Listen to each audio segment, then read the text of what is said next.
ஆண்டவராகிய இயேசு கிறிஸ்துவின் இனிதான நாமத்தினாலே இந்த நிகழ்ச்சிக்கு மிகுந்த அன்போடு கூட உங்களை வாழ்த்தி வரவேற்கிறேன். கிறிஸ்துவுக்குள் மிகவும் பிரியமான தேவ பிள்ளை, இந்த நாளிலும் கூட தேவனாகிய கர்த்தர் தம்முடைய வார்த்தையின் மூலமாக உங்களோடு கூட பேசி உங்களை ஆசீர்வதிக்க விரும்புகிறார்.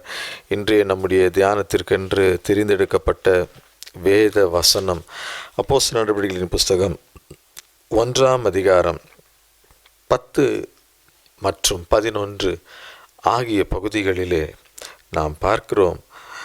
அவர் போகிறபோது அவர்கள் வானத்தை அண்ணாந்து பார்த்து கொண்டிருக்கையில், இதோ வெண்மையான வஸ்திரம் தரித்தவர்கள் 2 பேர் அவர்கள் அருகே நின்று, கலிலேயராகிய மனுஷரே, நீங்கள் ஏன் வானத்தை அண்ணாந்து பார்த்து நிற்கிறீர்கள்?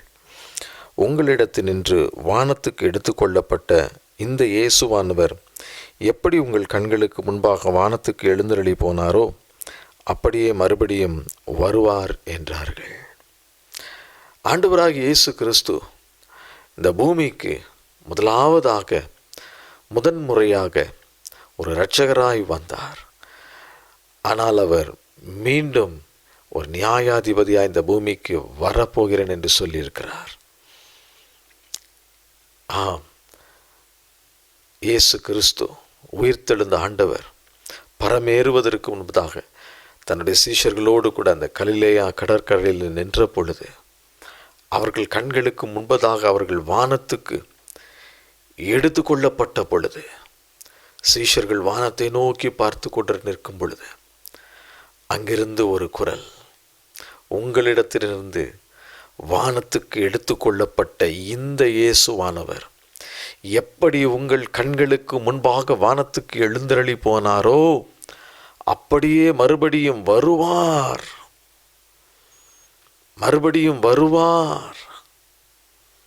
எதற்காக வருவார்?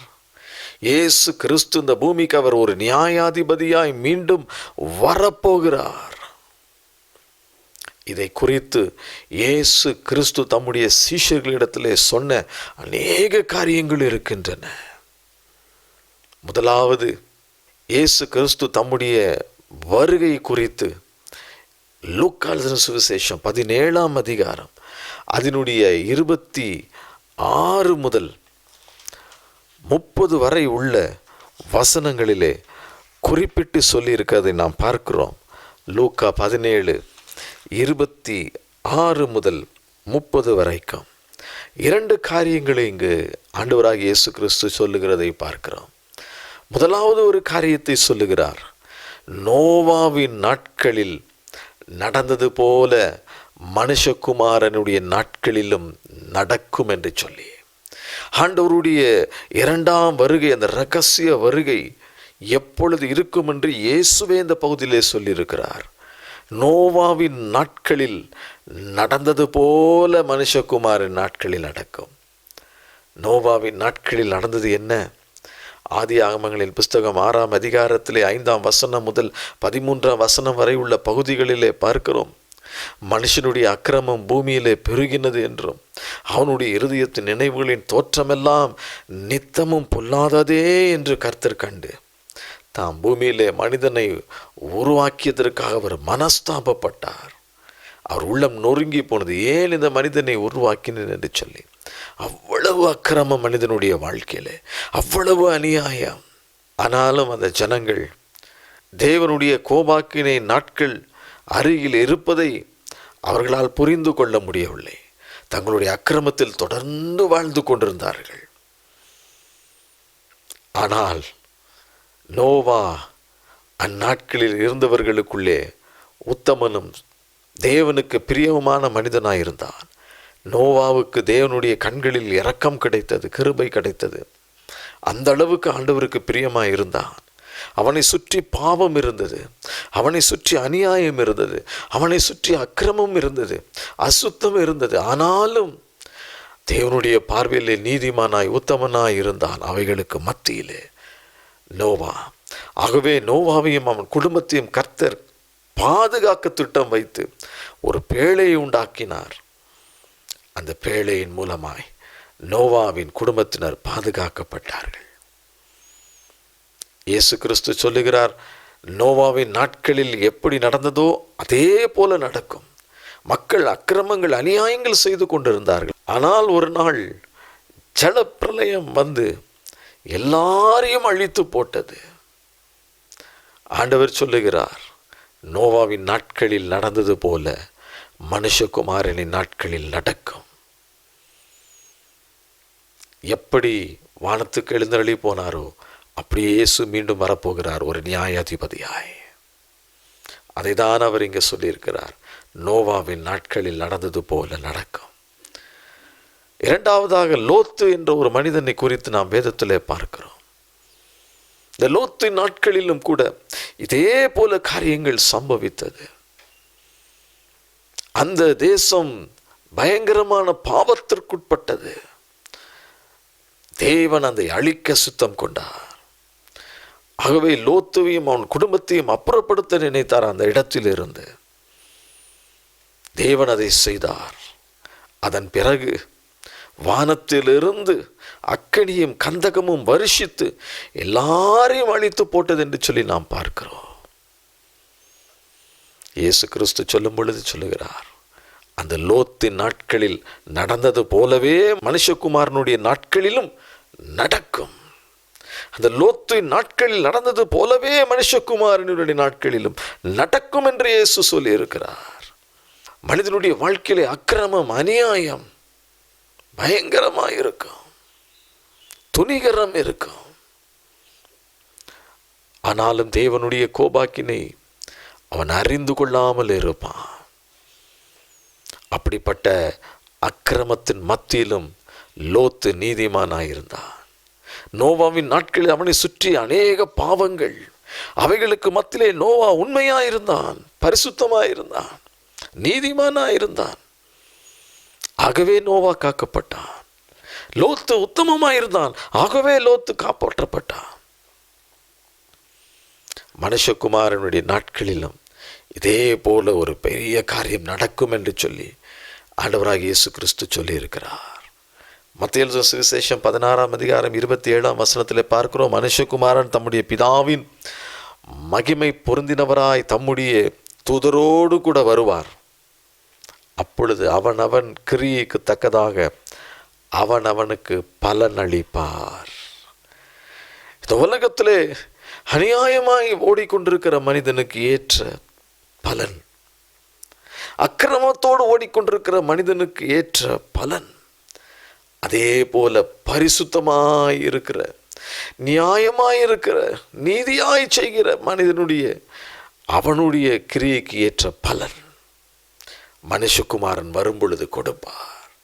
நீதியாய் நியாயம் தீர்க்கிற நியாயாதிபதி அவர் இயேசு இந்த பூமிக்கு மீண்டும் வரப்போகிறார்.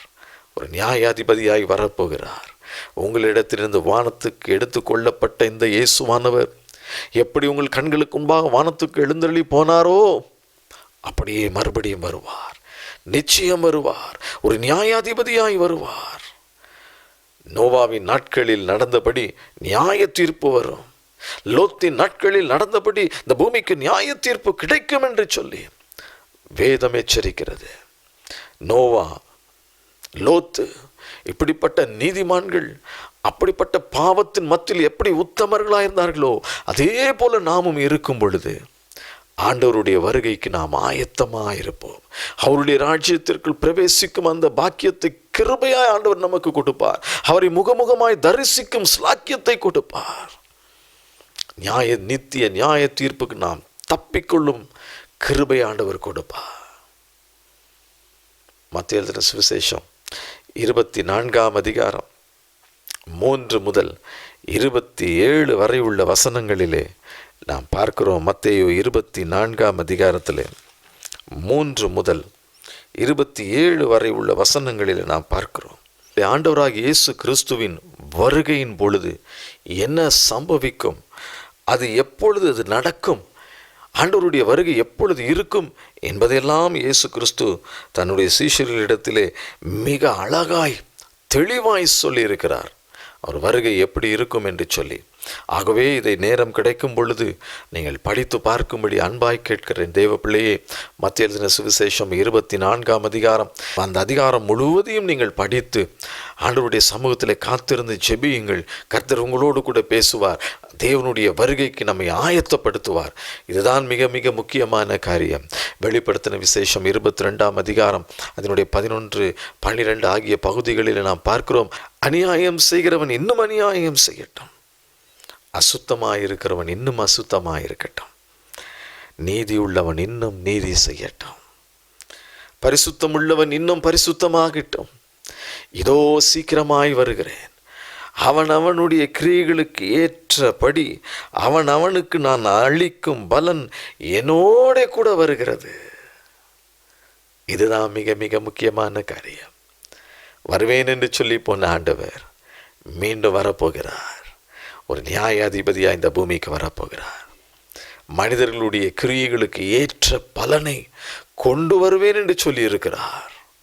ஆகவே நோவாவை போல தேவனுடைய பார்வையிலே நீதிமான்களாய், உத்தமர்களாய், சன்மார்க்கர்களாய், பாவத்திற்கு விலகி பரிசுத்தமாய் நம்முடைய ஆவி, ஆத்துமா, சரீரத்தை காத்து கொள்ளும் பொழுது, தேவனுக்கு பிரியமான வழியில் நடக்கும் பொழுது, அவர் வரும் பொழுது அவரை மகிமையிலே சந்திக்கும் அந்த கிருபையை ஆண்டவர் நம் ஒவ்வொருவருக்கும் கிருபையாய் தருவார்.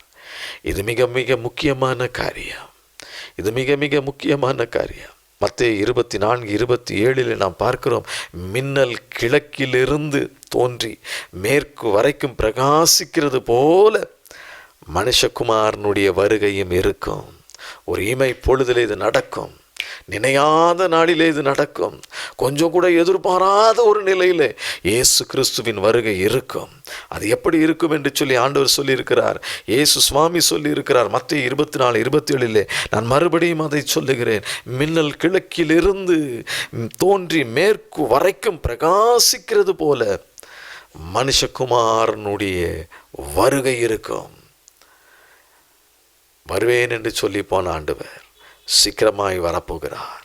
அவருடைய வருகைக்கு நாம் ஆயத்தம் உள்ளவர்களாய், கரை திரையற்ற பரிசுத்தவான்களாய், தேவனுடைய பார்வைகளை உத்தமர்களாய், உத்தமைகளாய், நீதிமான்களாய் நாம் இருக்கும் பொழுது நாம் அந்த ராஜ்யத்தை சுதந்தரிக்கும் கிருபையை, பாக்கியத்தை நம் ஒவ்வொருவருக்கும் ஆண்டவர் இரக்கமாய் ஈவாய் கொடுத்து நம்மை ஆசீர்வதிக்க விரும்புகிறார். கண்களை மூடி ஆண்டவரை நோக்கி பார்ப்போமா? தகப்பனே, இதோ சீக்கிரமாய் வருகிறேன். அவனுடைய கிரியைகளுக்கு ஏற்ற பலன் என்னோடு இருக்கிறது என்று சொல்லி இருக்கிறீங்கப்பா. ஆண்டவரே, பரிசுத்தம் உள்ளவன் இன்னும் பரிசுத்தமாகட்டும், நீதி செய்கிறவன் இன்னும் நீதி செய்யட்டும் என்று சொன்னீங்களே.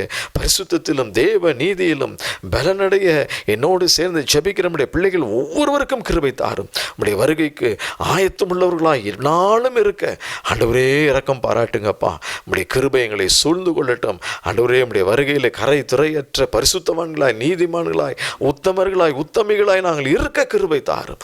ஒவ்வொருவரையும் ஆசீர்வதியும் பலப்படுத்தும். இயேசுவின் நாமத்தில் கேட்கிறேன் பிதாவே, ஆமென். கர்த்தர் தாமே உங்களை ஆசீர்வதிப்பாராக. ஆமென்.